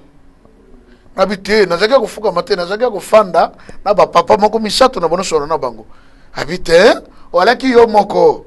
Ofuka makona wako sambela ninga na bimi kutana lekina bi pa pasteur déjà bani o sambela na toka mai noki na sisa pona ya pona bike kala mingi ta wakilte matena le banda mama yo moni bato wana te papa nga moni bato te oyagina bato na comprendre que mère ako stipila ngo sala bien te na bicheka ka mère na wana sala blague na zonga na ndako madame otu nga na moni oyo kokota mbango obimaki nanu après oyo kokota fa o konte bambongo ezaki nini nango pa Frank na koko ko expliquer ngo pa mosi na ngate na bicheka ka te na zaki mbongo ndeko moko alukaki na defse mbongo tokana kia ko era batongo na pesa eme bo depuis na bono sele pe na mona ye na ete yango na koti na ngai madame na batango na libala na ngai linge kufa akoma ko mona nga suspect po mona na kata butuka na bimi na salo to na papa simoki mango na zo na chambre to ninga ninga na salo ni tiyo zo loba ubono loba nani uti na loba na mutute madame aloba avant sanga bi yebisanga soko simbikisi yebisanga na mosi na yo c'était da simbikisi te soko yo zo loba kana banani pas Frank tu vas dans Nzambe na Congo na koloba ko combien de fois non mais olobango mais ba témoignage musuta ko bima ba enseignement ebele za ko koya vous voyez congolais bazan na eto sala ndenge nini nazo comprendre papa qui solokele tata ki mbangu en tant que Dieu le Père ami bimisi akomi kisolokele akita place ezalaka bureau administratif ya chef spirituel na nkamba là ce n'est pas non bota matiti te il y a même d'autres choses on a mona on a ko lobaté akite la kawana ale papa ki mbaka lobina mwa mwilo kino ko zobe ale ko zoyi bato na tongo bato ka bo mwilo sana bébé yango mwilo ngo sana bébé yesa kina semi te tuka komina bébé bo ndenge nini bambuta fe be ko tona e mwana wo ngomba ni nani o kisolokele lukelo oh batali na fanya mama mutazana komba kisolokele lukelo azati kota tata azati na bakongo mwana zwaka kombo ya bato baza proche babishe oh yo neno zo pesa bakombo et tout ça bango moko bakombo pesa kombo babitompo et tout ça c'est des noms qui n'ont même pas régné oh non le gona kombo na oh mwana kombo ne bitompo mais esimbate omoni alors j'avais expliqué ici na boye bitam to lobelaki le mystère de la divinité le nom des enfants de papa Simon Kimbangu était le message clé de tata Simon Kimbangu kisolokele lokelo dialungana kiangani diangenda kontima kisolokele kitino kia mazulu to vidisa kiangani kia nzambi emonani bokonza nzambe oyo biso tobungisa yango eye lisusu esembwa mepai na biso les trois noms là na kombo wana dialungana kiangani dialungana ekokisama likambango ya bokonza nzambe tobungisa oyo emonani après lobi diangenda kuntima ekenda na ngana motema likambo ya bokonza nzambe oyo tobungisa emonani ne bakombo misato bana tata Kimbangu tu mukongo oyebiki kongo oyebiki ame pasteur le bisolote kisolokele emonani dialungana ekokisami diangenda ekenda na ngana motema ndine ekenda na motema likambo ya bokonza nzambe ebungaka emonani mais yango ebimi wapi na sika moko muke lukelo source moko muke ndenge batunaki est de Bethléem que peut sortir un grand prophète sikoto mboka moko muke ya nkamba nde sika ebimi bonzambe oyo enoka lobaka ntango nzambe akotika lola ayo kofanda na mokili elongo na bato na mabele akotya ndako na ye likolo ya ngomba oyo kozala entouré de deux autres montagnes mais ngomba esika ndako ya nzambe kozala na se ya ngomba source ya mai ekozala kuna mai oyo ekozala mpona lobiko bato ya mokili mai ya nkamba c'est déjà écrit non yango balongolaka livre enoka na bible mpo toyeba te omoni lukelo mwa source muke yango wana eboti likambo nzambe nkelo ou lukelo nkelo ezali source so balobi lukelo eza source muke nabisaki ndeko nanga Serge etikala muke fona koma livre ki Congo oui parce que bayako yebisa biso que non biso balangue na biso eza balangue morte et tout ça eza faux quand na côté profondeur ya koyeba bien ki Congo j'ai compris que tout est riche oyo bato faut basimba que namosuni ndenge za boye papa Simon Kimbangu na mama Mwilu babotate namosuni boye boye eza la confusion te que bana wana baza bana moko adoptif non baza adoptif te eza ye moko tata Kimbangu quand il se multiplie c'est-à-dire il prouve ce qui a été dès le commencement. Lorsque Dieu a dit, faisons l'homme à notre image et selon notre ressemblance. Azalaga moko. Mais era lobi faisons ami kaboli akomi bisato. Tata mwana pe molimo santo. Papa nzinga oki ko yiko le makambo ya ba hébreu entre guillemets. Ba ko yebisa yeke quand on dit Eloi, ça signifie un seul Dieu. Elohim, c'est un être dans lequel il y a plusieurs êtres. To yanga Elohim. Mais Elohim la kisi mutu moko me la kati na ya sa ebele. Siko mutu mokongo Eloi nde Eli kombo ya Eli nde nzambe molimo santo Kimbangu. C'est lui qui a été avant le commencement, l'ancien des âges. Era mi kaboli abimi misato tata mwana pe molimo santo. Na kitata mwana molimo santo au cours des âges, il s'est manifesté dans Moïse comme père, dans Élie comme le Saint-Esprit, dans le Christ Jésus comme le Fils. Era yena tana biso asangisi bango misato yena bango lisusu. Abimisi bango na kati na ye. Il s'appelle Kisolokele Dialunga na Diangenda.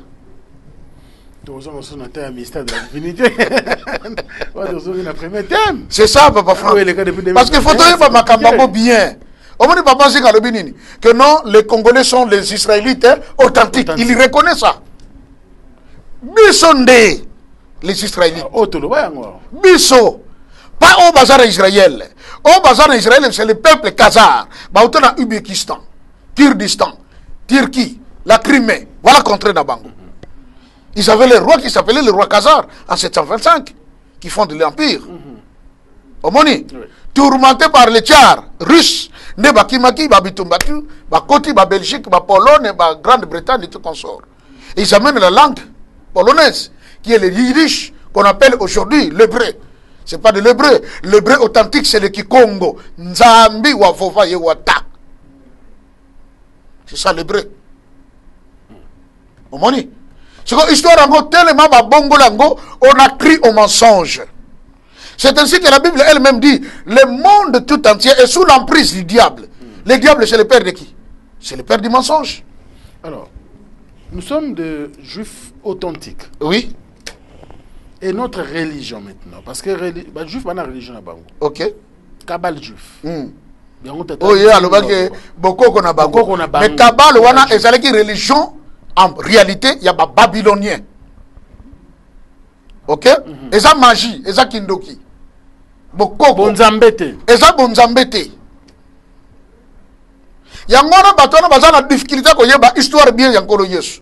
Les choses qui sont écrites là, c'est du mensonge. Mais l'histoire yankolo Yesu, mais tu as parce que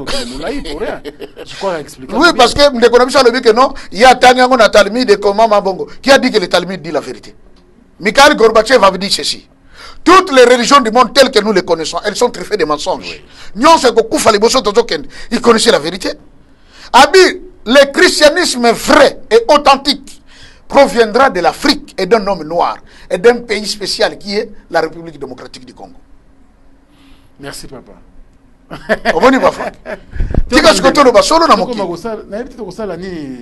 Est-ce que pour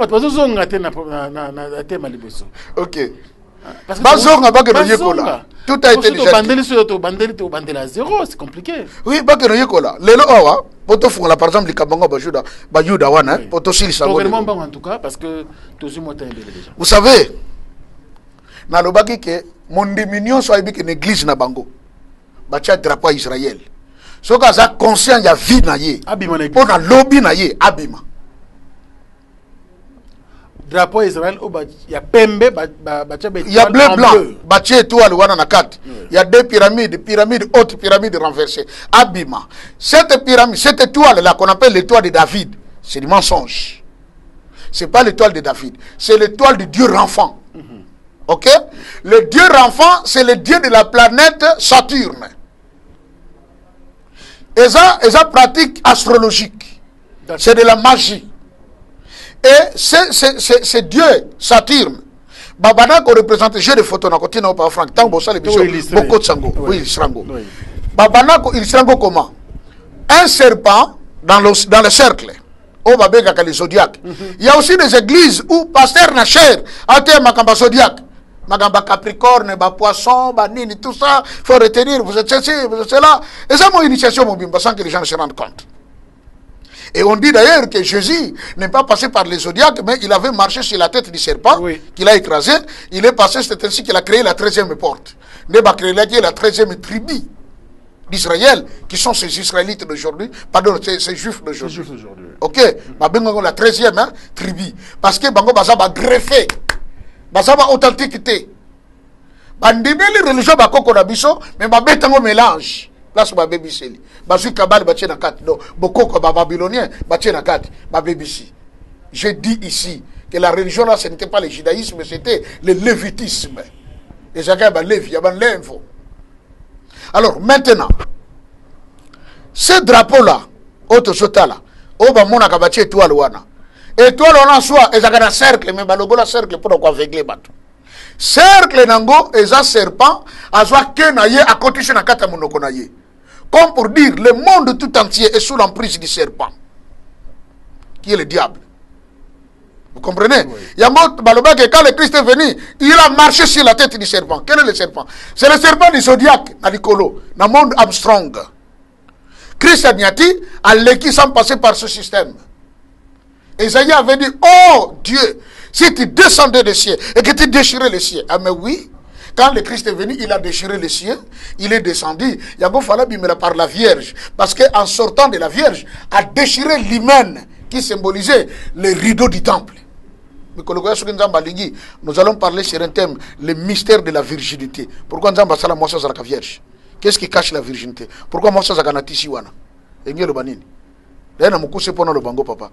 Mais ce que le kit ici, on a quatre qu'on a tous la matrice, non? Matrice, ils ont quatre, ils ont un bampoule, tout ça, trompe. Mais c'est ça l'arche de l'alliance. C'est un secret de Dieu. Plus tard, tu vas tu vas comprendre pourquoi le corps de la femme est sacré. Ça ne dit pas grand chose. Mais Bolumba, moi, ça tique tout le monde. Parce que c'est un corps qui représente le tabernacle. Voyez? Et maintenant là, ces gens ont pris ce Dieu. Nzambe on a asimba deux compas. Hein? Comment on appelle? Figure géométrique en triangle. Hein? Équerre. Équerre, hein? Non. Non, c'est les triangles. Les triangles. Les triangles. C'était une divinité égyptienne. Ok? Ouais. On l'appelait également Ramphis. Ramphis est un nom auprès d'un pharaon, qu'on considère comme un dieu. On va adorer. C'est que figure, Batiaki, il y a Batia et Longamobali Moko dans le colo, Azana, moi, chapeau, Mandé formulaire Kiti, et puis Batia même figure inversée, Nassé. Et t'as la chiko lokola likolo. D'accord. Alors bazu siko triangle asimbi triangle leke na mapeka akitisi maboko ne asimbi triangle boy. O pasa kuna na se triangle leke na mapeka amatisi eleki boy. Ne sali les deux triangles là. Moko likolo, moko yase. C'est l'étoile du dieu Renfant. Le dieu de la planète Saturne. Un dieu mythologique. Vous voyez? Maintenant, qu'est-ce que nous dirons? Est-ce que la Bible permet ça? Je dis non. Dans le livre d'Amos, chapitre 5, verset 25, Nzambe a reproché peuple wana bayaki kosangana na Israël. Tu es bango papa Franck. Tango bana Israël babimaki en Égypte, comme on dit. Il y avait un peuple qu'on appelait les Ramassi. Bazaga na bango. Batora basara Israël boy pourquoi? Bayaki na banzamba bapaya parmi les peuples d'Israël. Bango ne baisitaka Aaron akene kosala Vodor. Tango Aaron asalaka Vodor, ezalaki le dieu de la planète Saturne. Le Vodor. Maintenant, symbolique, il y a Dieu, il y a planète Saturne.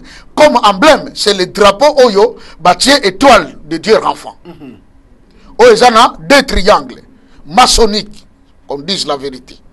Donc, triangle, mi balewana, moko za la kaya mwindu, moko za ya pembe. Na dessin original, en couleur, na kopé sango. Et rien au banini, yango e bota na franc-maçonnerie, les dames, noir et blanc. Les yin et les yang. Vous comprenez? C'est-à-dire nous contrôlons la lumière et les ténèbres. Ah, Bokili. Tout celui qui est dans une église, il y a ce drapeau-là. Basé en conflit dans Nzambe. Parce que la Bible dit, l'Éternel ne donne pas sa gloire à quelqu'un d'autre, ni son honneur aux idoles. Alors que dans l'église, vous avez un drapeau, vous avez une idole, il y a des enfants. Et vous dites que vous invoquez Dieu? Vous dites que vous avez Nzambe. Quel est ce Dieu qui partage son honneur dans le culte avec le Dieu enfant?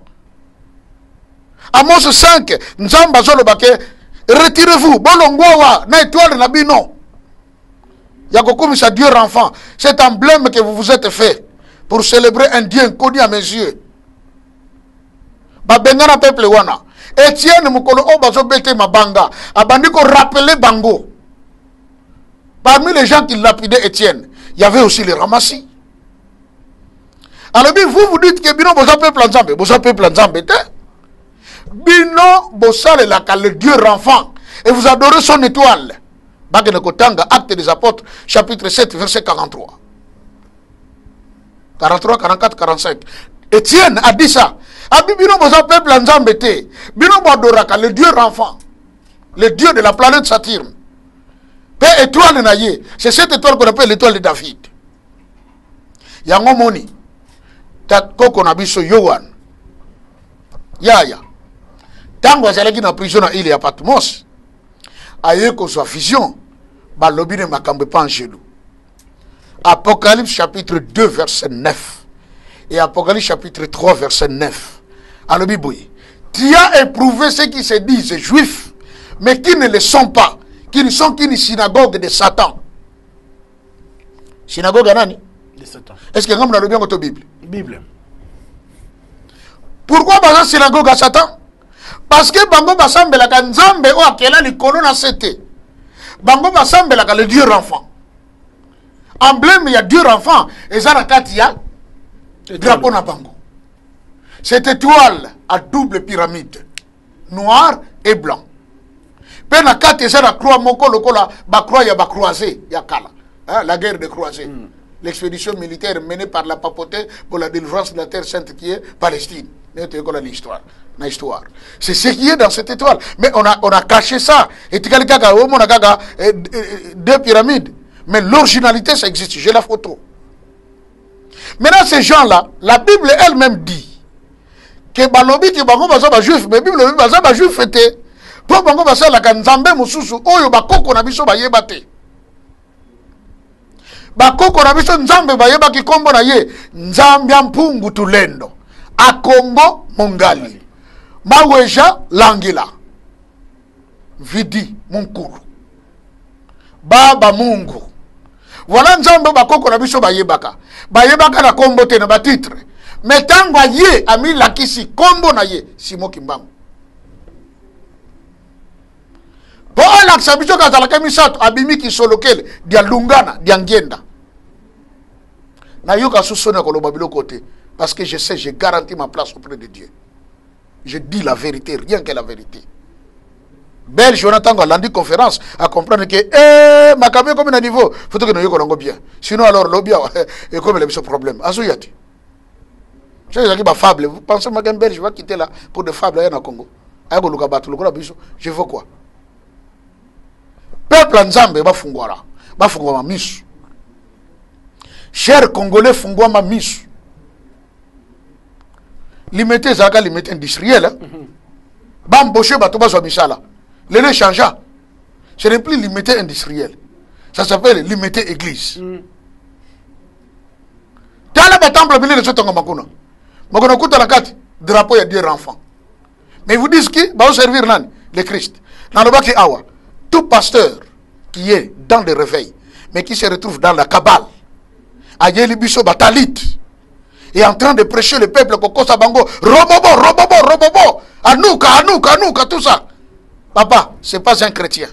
Bandi me erangoyo, bafungola miso. Ce qui va koyo kandate au dernier jour, Minga Kosala devant Christ. Aïbisi, retire-toi de moi, je t'ai jamais connu. Dans le bac et le kwanati. Tant que le soit le bac, retirez-vous de moi, vous qui commettez l'iniquité. Yoga Batouara, Seigneur, oh, comment te se retirer pas na yo? N'avons-nous pas prêché en ton nom? Banane batia ka papa ya. Non, pas pasteur, non? Pas pasteur. Est-ce que ba simple fidèle de bagana côté ya bat? Non. Baba ici. N'avons-nous pas prophétisé en ton nom? Banane ba prophétiser. Le prophète. C'est les prophètes. N'avons-nous pas parlé en langue? Banane ba lobakango. Mais Christ a dit retirez-vous de moi. Na bibi noté. Pourquoi? 1. Vous savez là qui Dieu enfant. De 2, vous wangana ki tatananga. Pour me présenter moi seul comme étant le Père, le Fils et le Saint-Esprit. Et puis ça quand le Sukanda. Comment moi n'a que nous allons communion sur tata? Tata bobaniri. Bon le kaboye ba tata yankolo yeso zadnani. Voyez? Tata kimbanga pesa nzembo. Buya bangu la ludi kia isubuya tumwe. Tangu na yeko fungola mystère ya Christ ndenge batindanga pena lakisi bato mokili ke ngai nde tata ya nkolo Yesu mundele afonga miso sosoli ayininga paka nginga nyoko linga 30 ans. Nzembo ezali. Ceux qui se disent juifs na Dieu pour na kolobate o pasteur a commis antisémitique. C'est qu'on dit non? Non, je suis de la race de Sem. Moi naza la contre ngamoko ezate bande ko na biso pe wana naza contre bangote. Vous comprenez? C'est comme dit la Bible, hein? C'est que j'ai contre toi, c'est que tu as abandonné ton premier amour. Wana nzape putasoroba ndape naza pour bango parce que un jour Christ beko dit Seigneur, nous avons vu un groupe de gens en train de prêcher en ton nom et chercher des démons en ton nom. Tu me dis ça bango. Quand le dit oh qu'est-ce que c'est? Bon ça l'erreur. C'est lui qui n'est pas contre nous, mais il est pour nous. Ceux qui pensent qu'il y a un combo dans le miracle et tout ça, laissez-les faire le travail. bandeko na biso pe wana ya kazar comme bandimaki nzamba bakoko na biso et puis babandi kosalela ye balingi kotosa scrupuleusement makambo ya lobaki mais napesi bango coup de chapeau bravo mais ce que j'ai contre eux c'est le mélange et le mensonge balongola mélange ya kotia biloko ya bababylonien o batiaki na religion bakoko na biso et puis bayebisa mokili ke bango baza ba israélite te mais baza ba juif bazwaki connotation juive mpo bandimelaki religion oyo ya biso ezalaki na capitale Jérusalem esika ezalaki tribu de Nzinga nde beyekobeka bango bajuif soki balongoli biso lokuta wana mpe balobi solo likambo problème eza te baza bandeko parce que na Isaïe 19 kaka elobi en ce temps-là nga nzambe na kosala banzela misato na kofungola nzela vers la Syrie vers Israël et l'Afrique mais nzambe alobi l'Afrique, Azanani, son peuple. Israël, son héritage. Oboni, Dieu ne peut pas parler des choses pour le simple fait de le dire. Aïba ke makambo eko yako salema. Ezana bato bakondima. Mais bandima nandenge ya solo. Balo banabiso vérité. Hitler, alobaki boui. Lorsque le monde tout entier se rendra compte que ces Bantous que nous avions chosifiés, faire d'eux de nos esclaves, que c'est le véritable peuple de Dieu, même les rois de la terre seront dans l'épouvante, car alors se lèvera la vengeance de leur Dieu. À Bengabiso, les bijoux précieux de Dieu. Yango papa Franck, la Nasukisa, Ndekonabiso Alain Foka, que je salue. Il a dit, nul n'a le droit d'effacer la page de l'histoire d'un peuple. Un peuple sans histoire est un monde sans âme. Nous avons une histoire. Quelle est la race la plus méprisée? La race noire. Quel est le peuple qu'on veut vite exterminer? Les Congolais. Parce qu'ils veulent le Congo sans les Congolais. Ba maladie nyonso grave mokili expérimentation nango na Congo. Amoni ko ya ba vaccin. Ah, Congolais fongo bana nota miso. Biloko kote balambi yango boyebi te batiaki mungu ekokate bombo zaka boluya. Oui, bah Franck. Le véritable antisémitisme est la guerre acharnée contre les Congolais. C'est ça, véritable guerre. On nous bloque 25 ans d'Iran de la carte d'identité. Parce qu'ils ne veulent pas que nous soyons des Congolais.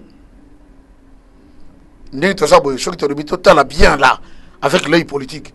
Mais tu es comme au même titre que les Palestiniens. Nous sommes dans une terre comme qui ne nous appartient pas. Parce que qu'est-ce qui prouve qu'il y a un Congolais? Carte électeur.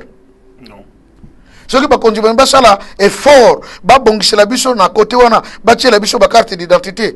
Au moins kali kamuke koya. Na uto landa d'information. Le ministre Mouyaya alobi contrat au ba uto ko signer avec une entreprise là, fallait payer biso ba carte d'identité, ba annuler ngo à 3 jours il y a signature à contrat. Pourquoi? Les informations à leur possession, ba toara banga ba triquer biso na Congo. Et il n'y a pas de Congolais qui peuvent bien le faire. Bah, quand tu vas décider. Pourquoi on passe toujours mon paiement au Congolais? Moyindo wako sepela kanelo komondele asaliye. Kasi mokolo nini okosala ya yo bandima yo moyindo mawa. Zoba ozanga mayele. Sosola nzambe na yo kimbangu. Yenda kosunga yo ndimela moyindo.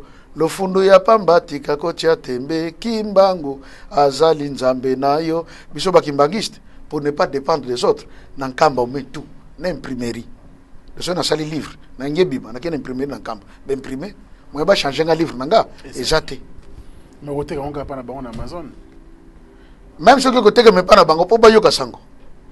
Merci papa Franck. Gloire à Dieu. Bon, après, dans le Barnabino, que dans ma casse, il y a 4 émissions, ils ont raté. Oui. Tu donnes l'impression, tu continues parce que c'est tellement intéressant. Mais bon, la télé, c'est le temps. Tu as besoin de la bandeko. Tu as besoin de la et puis, c'est quand même écœurant. Tu insistes dans les cameras, tu insistes, mais bandeko, on ne peut pas comprendre. Et on dirait qu'on a l'impression qu'on continue kolakisa bato o eza penza solo te, c'est compliqué quand même. Oui, mais Papa Franck, vous savez, la grande guerre qu'il y a, oh, bato bazo comprendre te. Yango makambo tellement tozali. On veut les Congos sans les Congolais. Parce que bato ba infiltra mokili, ba utana ba planète mususu. Ba ebi que les Bantous congolais sont de vrais Israélites. C'est le peuple de Dieu. Libota ya Nzambe. Sikoyo bango soki baza ba ko empêcher biso ya ko accomplir ya biso plan. Bato ba mona mbata ba kolona Brazzaville. Ba ebi cause. Ba kota mosindo ba yeba. Ti le kaka sui bato ba yeba tele pourquoi? Mais ceux qui dans le bito le blanc c'est compliqué. Allez, merci beaucoup révérend, comme Penzana Souka. Merci. To senga ko la sunga biso pour que la semaine prochaine tous asu makasi ko ya ko continuer. Gloire à Dieu. A inspiré yo. Oui. Cette fois là to robela. On a toujours kota siko la guerre rwando-congolaise. Rwando-congolaise. Quels sont les secrets? Oui, Janakati. Très bien. Pour votre mona ka minduki. Ben, je sais que les politiciens, c'est pasteur là, qu'est-ce qu'il va dire? Assurément qu'il est avec les M23 ou quoi? Hein? Pour notre service, qu'est-ce qu'il va dire là? Moi, je suis pasteur. Au contraire, je la fière. Les gens comme nous, tous rares dans des nations et dans des générations. Quand Dieu permet d'envoyer quelqu'un comme nous, n'a autorité va s'épeler là. Parce que la Bible dit, il y avait une tribu parmi les 12 tribus d'Israël, qu'on appelle en français Issachar, mais son vrai nom Tsakou. C'est la tribu où il y avait des intellectuels. C'est une tribu où il y avait des gens qui savaient faire la lecture des temps. La tante commis, ezaboye. Bah quand il faut ça la boye na boye ndete comme on a nation ko de liboso. Ndeko moka lobaki pasteur yo pengo soki zakena bamboka msusu na minute obondo koma gardé par le gouvernement va protéger yo, mais malheureusement ti le loko tuna zwaka nanga ba moto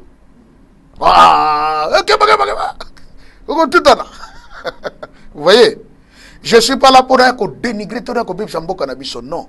Ce que je cherche c'est qu'a dit Papa Simon Kimbangu alobaki nanga likambo na yela na mokili ezali ya kokanga satana pe kosilisa nguya na ye kozwa mutu moyindo kozongisi ne sika na zalaki ya yambo congolais azonga ne sika na ye babomi biso na ba formol babomi biso na malte ya ba bière mitu ezo sala soute nzamba sunga peuple bakoma formaté po mitu esala bato bazonga normal baye babaza banani nini zo sala biso pona lobby. Qu'est-ce qui se cache derrière cette guerre rwando-congolaise? Merci, le révérend Joseph Kikonga Diamou. Comme vraiment dans cette émission, il y a le 36e numéro. Ce que j'ai vu, car on a 36e, zonga na premier numéro. Et ça, thème est belé tout l'équipe na yango. Et qu'on soit certainement temps, mais ce qu'on a volonté, au costa la yango. Et pour que on me un peu confondre mon lit mon avis, on des objectifs à l'émission oyo qu'on a que ça biso notre vraie identité spirituelle et orientation moya malom pour que enfin motunyo sotero ko kosayo peuple o azangi identité. Je ne pense pas que non dans son identité c'est celui tout le monde. Non mais azo existé né sika tezo kende mais to ko ma pe sika ngote to ko mate zambazali. Merci pour tout bon de la votre service. Merci Papa Franck to bondeli na kombo ya tata ya mwana pe Nzambe molimo santu tata Nzambe kisolokele kolo na biso Yesu Kristo mimonisi epai na biso na kombo ya lungana Nzambe molimo santu da ngenda kuntima lelo tozali komona bino basatu kati na tata Simon Kimbangu Kiangani nkolo mokonzi ya milimo nyonso Nzambe ya banzambe oyo azalaki azali pa kozala pona seko totondi obotondi tokumisio na manso saleli biso posa na yo ezali tomiyeba soki tozali banani motuno ozalaki kotuna moto moyindo auta wapi moto moyindo azali nani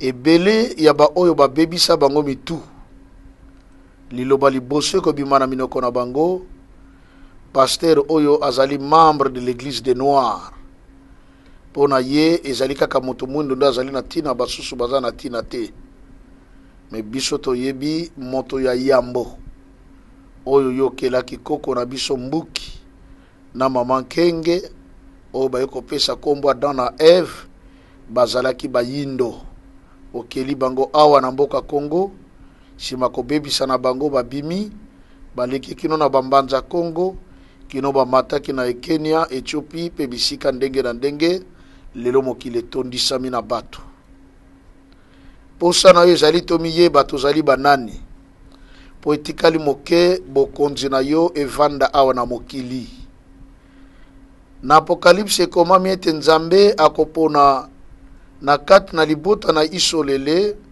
bato bakotambola na ye elongo motango epesami balobi 144,000 membres kasi bato wana nzambe na biso bakosala elongo na yo nzambe ndenge nini soki bamiyebi te mpe soki bango babongisami te mpe bamilengeli te yango posa na ezali ete tolongwa na kati na molili tolongwa na bozangi boyebi kasi tomiyeba tozali banani po mokili ya lobi eza na maboko na biso lelo tozali komona ete na mokili ya Amerike bazali komilengele po na maponami bato bazali liboso tata Donald Trump mama Kamala Harris mwasi na mobali ndeko na biso Branham asi apesa lisako likolo bete mwasi akoya kasi ye akolata elamba en pourpre pe monanaki na mbala ya yambo bongo soki ye mutu akoleka pona kotambwisa lisusu mokili ya Amerike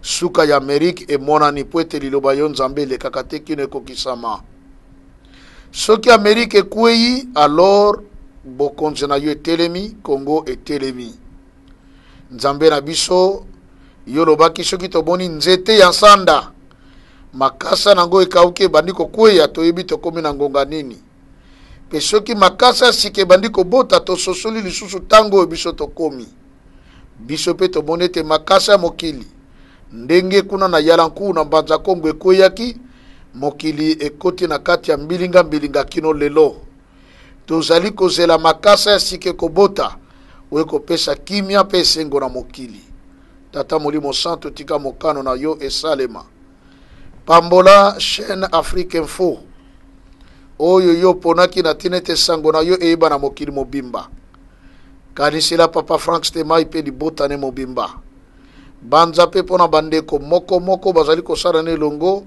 na tina ete mosala oyo nzambe na biso sango nango ekende pe eyebana pe kombo na yo eyebana lisusu ndenge yo lingaki yango esalema yo lobi ete baibachake like epai na yo yo yokisaka bango soni te papa Frank andimaki ete na nzela na ye kombo ya yo tata Simon Kimbangu yebana ete yo zali prophète te oyaki na Congo kasi ozali nzambe molimo mosantu yango tika kombo nezwa lokumu pe na maso esalemi mokola lelo totondi yo botondi o etikali kamba biso na bonzambe na yo okombo tata ya mwana pe nzambe molimo santu amen Amen. Au revoir.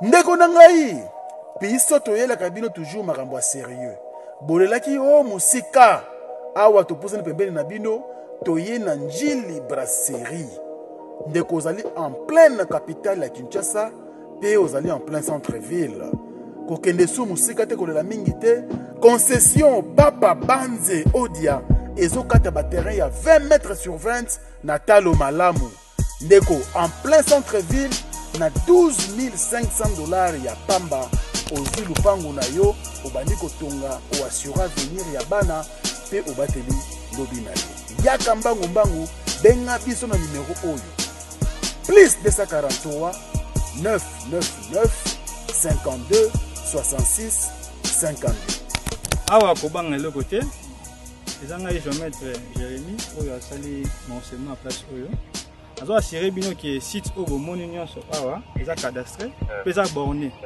ntango bozoya mbamo bozokota service ya cadastre bazopesa bino banimero cadastral plus Et là, qui se va limite, non, va venir les aller. Donc, c'est un des autres pieds, ça, place très organisé pour c'était en place. Ozui biso na téléphone, to memi yo mbangu et pas ya bandeko ya concession, papa banze odia au futi mbongo na yo, ba pesi yo ba document pe bandi ko tonga ndako na yo, to projet na yo na yo sans problème. Bana Guine, Bana Dar es Salaam, Bana Poto, Bana Mokili Mobimba, CTF Moko, Afrique Info avec Franck Stemai, Yandankala, Twende. X-Bass,